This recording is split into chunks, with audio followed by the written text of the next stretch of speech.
Assalamualaikum warahmatullahi wabarakatuh. Hai rekan-rekan TIK, selamat datang di Authentic Talk. Pada episode kali ini, saya berkesempatan untuk berbincang bersama anggota KPU Kabupaten Subang. Tujuan dari perbincangan ini untuk mengetahui peran KPU bagian divisi perencanaan data dan informasi. Divisi ini memiliki peran yang sangat penting loh, teman-teman, di pemilihan presiden maupun demokrasi. Data dan informasi merupakan dasar di setiap KPU. KPU untuk mengutamakan data dan pemilihan penyampaian informasi kepada masyarakat secara transparan dan akurat. Baik, di sini saya bersama narasumber saya, yaitu Kang Suhenda SIKOM. Baik, selamat siang Kang. Selamat siang. Berbincang tentang KPU ini Kang. Nah, kan emang sangat berperan penting sekali di negara kita Indonesia demokrasi lah. Nah, saya mau bertanya dong Kang. Nah, jadi KPU tuh apa sih? Nah, terus di dalamnya ada divisi apa saja? Oke, baik.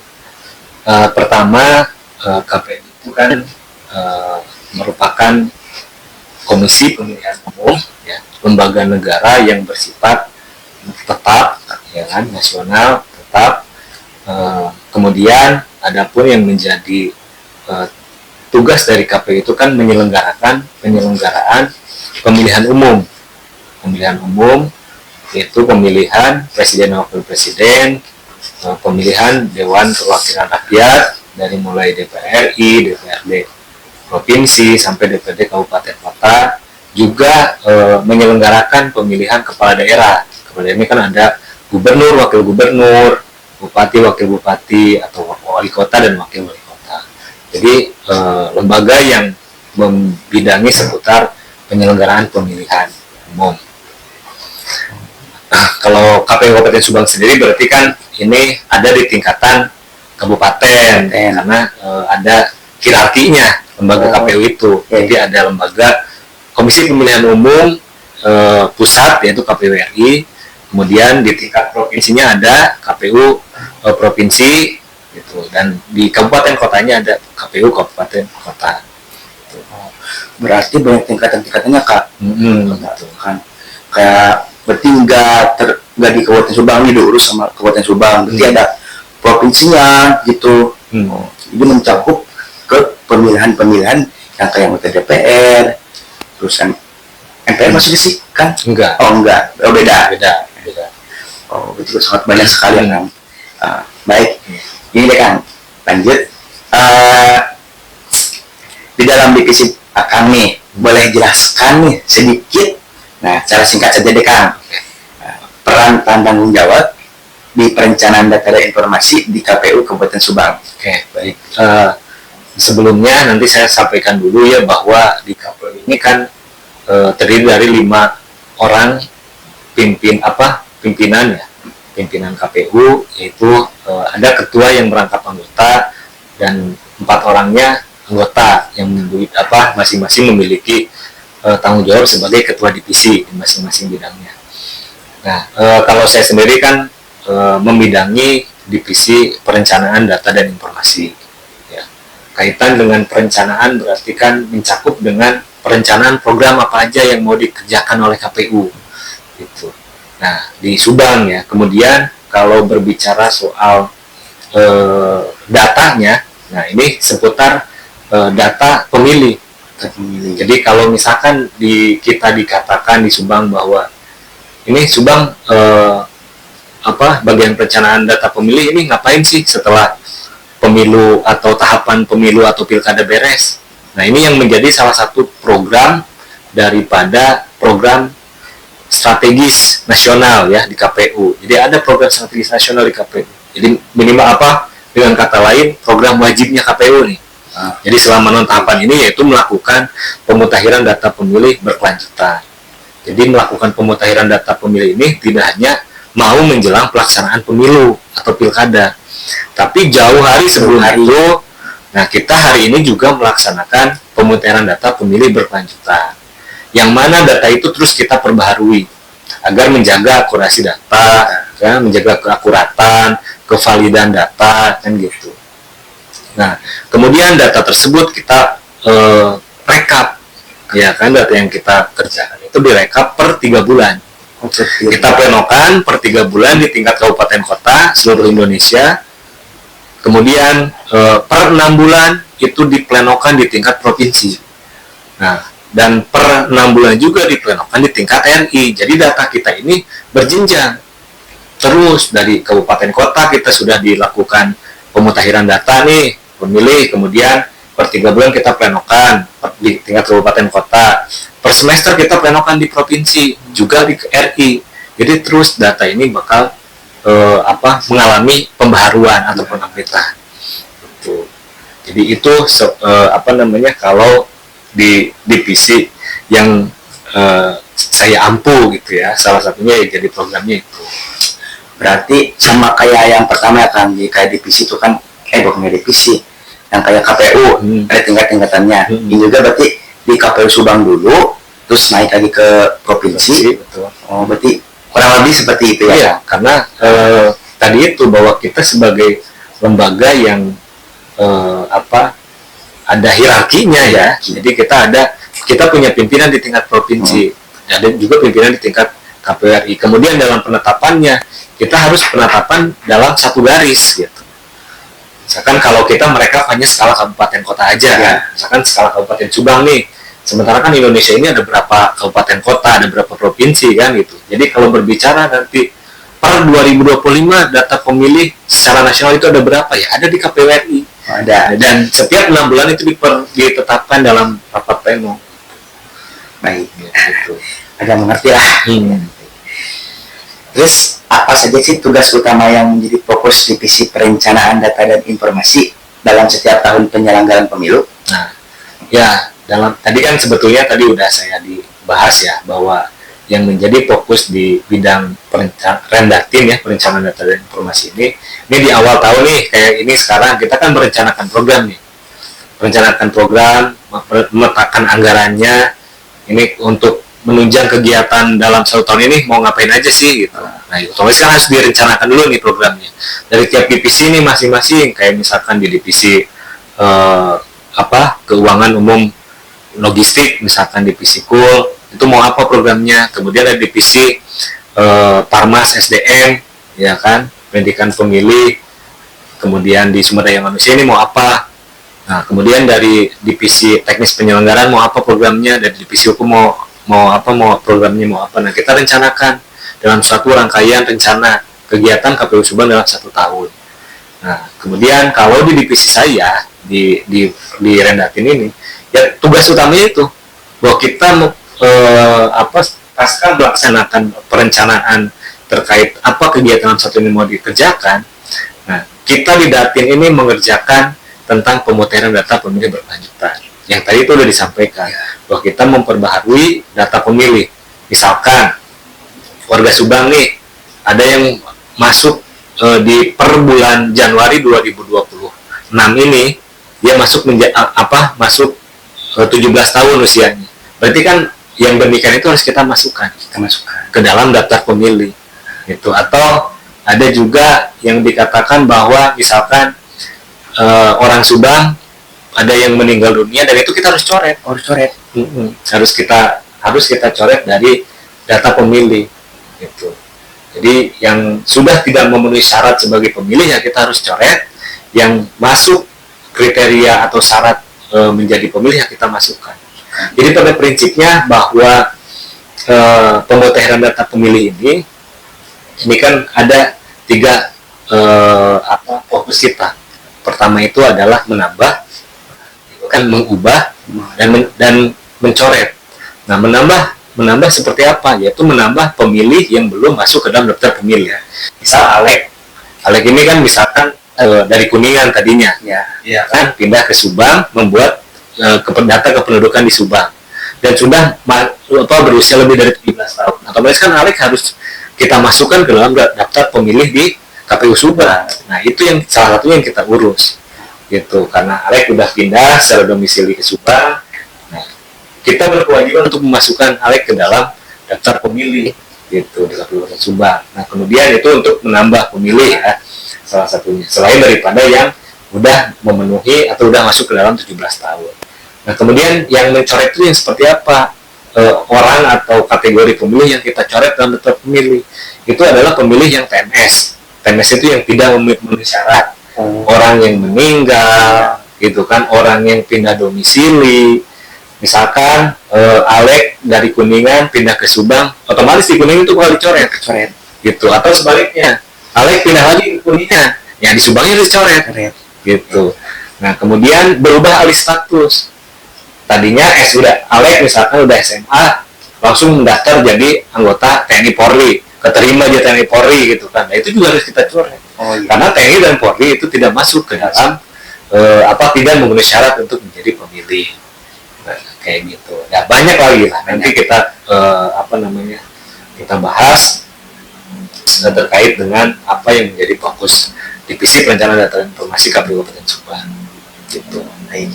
Berarti 3M ya Kang? Iya 3M. Mengubah, menambah, mencoret. Iya. Dan saya baru tahu juga Kang, jadi TNI dan Polri itu tidak termasuk dalam pemilihan. Tidak masuk dalam terima kasih. pemilihan. Baik, yang akan tahu saja nih, sejauh manakah peran data dan informasi dalam mendukung pengambilan keputusan Kabupaten Subang? Oke. Kalau peran data ini kan penting ya. Artinya kenapa peran data ini penting? Pertama, untuk bagaimana KPU Kabupaten Subang melaksanakan sosialisasi pendidikan pemilih kalau tidak didukung dengan data.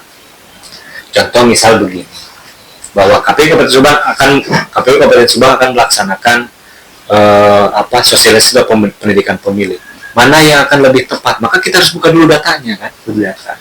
Kita buka dulu datanya bahwa kategorisasi pemilih di Kabupaten Subang, ya kan, ini 36% adalah generasi milenial.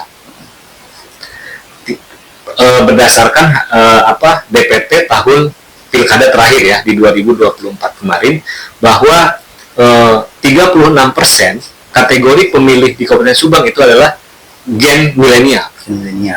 Kemudian disusul 26% adalah Gen Z yang udah masuk ke dalam daftar pemilih. Sehingga strategi yang dilakukan KPU Kabupaten Subang dalam melakukan sosialisasi atau pendidikan pemilih kan harus menyesuaikan dengan kategori pemilihnya gitu.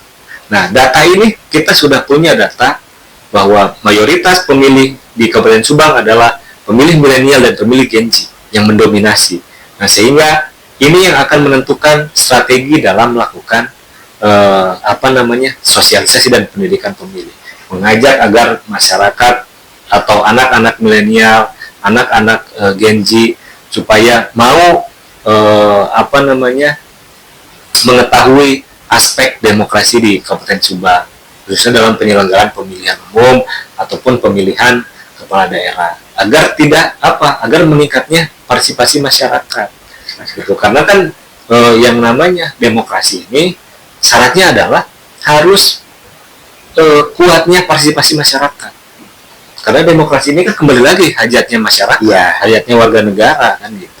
Maka kalau kita kurang dalam melakukan sosialisasinya, ini juga akan berpengaruh terhadap partisipasi dari masyarakat. Tidak tepat dalam menentukan strategi dalam pendidikan pemilih atau sosialisasi, ini juga akan berpengaruh. Maka lebih awal kita siapkan dulu datanya. Gitu. Seperti itu kurang lebih. Berarti kita siapkan dulu datanya, dan yang lebih pentingnya masyarakat harus berpartisipasi. Partisipasi dalam pelaksanaan pemilih. Kembali lagi berarti kepada masyarakat. Itu kan hajat juga masyarakat. Gitu. Jadi hajat yang milih berarti dia yang punya kewajiban untuk memilih si pemimpin tersebut. Oke, baik. Lanjut, bagaimana strategi KPU dalam memaksimalkan data kesalahan nih, khususnya menjelang pelaksanaan pemilu? Oke. Tentu ya kita kalau dalam aspek pemutahiran data pemilih ya, tentu ini pekerjaan yang tidak mudah. Kenapa pemutahiran data pemilih ini bisa dikatakan tidak mudah? Karena yang namanya data pemilih, data penduduk itu kan sangat fluktuatif. Iya, misalkan bulan ini kita ada sekitar 20.000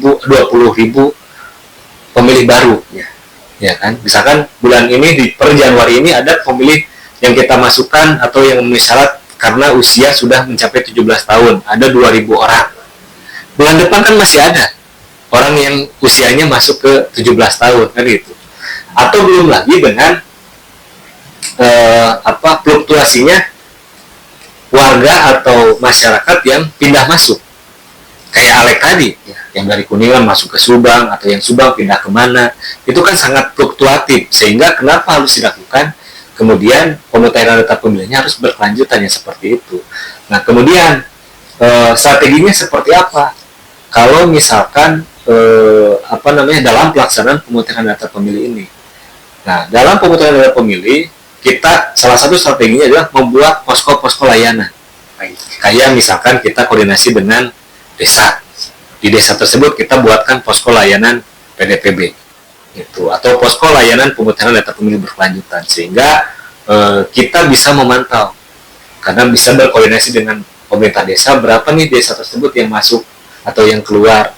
Yang harus kita masukkan ke dalam daftar pemilih atau harus kita coret di daftar pemilih. Nah, kebetulan di 2025 memang kita masih merancang program ya untuk pembuatan posko layanan PDPB ini. Namun di 2025 itu baru kita bentuk sekitar 1 posko layanan PDPB, dan itu ada di Desa Cibalandong, Kecamatan Cibogor. Nah, di 2026 ini kita akan maksimalkan di beberapa minimal ada 3 wilayah lah. Kalau kita petakan Subang itu menjadi 3 wilayah, ada Subang Selatan, Subang Utara, dan Subang Tengah. Minimal dalam 3 wilayah tersebut itu kita ada posko layanannya, sehingga kayak Alek misalkan mau masuk ke dalam daftar pemilih nih, karena kan saya tidak tahu kalau tidak ke sini kan ya. Nah selain bisa datang ke kantor untuk mengurus agar masuk di daftar pemilih, nanti dibuatkan di 3 posko itu. Sekurang-kurangnya kalau misalkan orang Pantura itu nggak harus nggak harus ke KPU kan, tapi ada misalkan di kecamatan apa atau di desa apa, sehingga bisa ke sana untuk layanannya. Nah, itu strategi kami yang kita canangkan di 2026 ini. Jadi mengadakan posko ya, membentuk posko layanan PDPD. Dan jauh-jauh nih orang kayak orang selatan gitu, tiba-tiba ke KPU, ribet juga kan dia, masalah kendaraan lah. Jadi untuk penyelesaiannya itu adalah membuat posko layanan PDPB, dan juga kita membuat relawan. Kita sudah membentuk relawan Kopdali namanya, Korum Pemutahiran Data Pemilih, yang tersebar di 30 kecamatan. Jadi nanti itu yang menjadi relawan yang tugasnya akan membantu kita. Kayak misalkan kita akan lakukan coklit ya, pencocokan penelitian. Misalnya kita ada data nih yang harus kita cocokkan, yang harus kita turun ke lapangan. Nah, bisa alur koordinasinya lewat desa, dan bisa kita menggunakan atau bekerja sama dengan relawan tadi untuk mengupdate, mengcross-check data langsung ke masyarakat. Karena kan selain kita dalam mendapatkan datanya, kita juga lakukan coklit terbatas untuk kita datang langsung ke masyarakat agar menjaga validasi datanya, keakuratan datanya. Baik. Yang terakhir deh Kang. Apa sih peran akan kepada masyarakat Kabupaten Subang nih terkait pentingnya pemilihan data partisipasi untuk menjelang pemilu ke depan? Pesannya sih kalau bahwasannya pelaksanaan penyelenggaraan baik itu pemilu ataupun pilkada ini kan merupakan hajat rakyat kan. Karena salah satu hak yang dimiliki oleh rakyat sebagai bagian daripada negara demokrasi adalah memiliki hak untuk memilih pemimpinnya.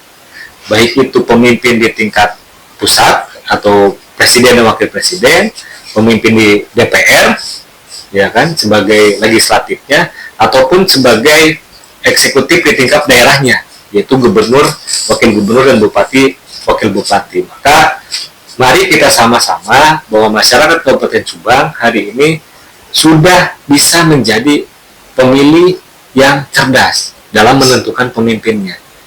Gitu. Pastikan tidak tergoda dengan bujukan, rayuan, hal-hal yang kemudian sekiranya akan menjadi merusak citra demokrasi gitu. Karena kan ini sudah bagus ya demokrasi ini, di mana masyarakat berdaulat dalam proses penyelenggaraan pemilu, menentukan, memilih langsung pemimpinnya gitu. Jadi marilah kita mulai membuat iklim demokrasi kita ini lebih baik. Mulai daripada rakyatnya, masyarakatnya menjadi pemilih yang baik, mulai dengan penyelenggaranya juga, kami KPU, Bawaslu menjadi penyelenggara yang baik agar masa depan Indonesia ini mengarah ke lebih baik gitu. Kita punya pemimpin yang baik dan bisa memajukan atau menjadi bangsa dan negara yang mencapai cita-citanya, yaitu kemakmuran untuk seluruh warganya gitu. Baik. Nah, jadi gini, agar bangsa kita maju dan adil di dalam demokrasi tersebut, nah, kita harus mencerminkan pada masyarakat tersebut untuk mengembangkan diri dan jangan terbujuk oleh hasutan yang lain yang kayak golput, boleh Pak. Betul. Semoga perbincangan tadi dapat rekan pahami ternyata KPU itu berperan penting sehingga dapat menyelenggarakan pemilu yang secara demokrasi dan tentunya negara kita tidak dipilih sendiri.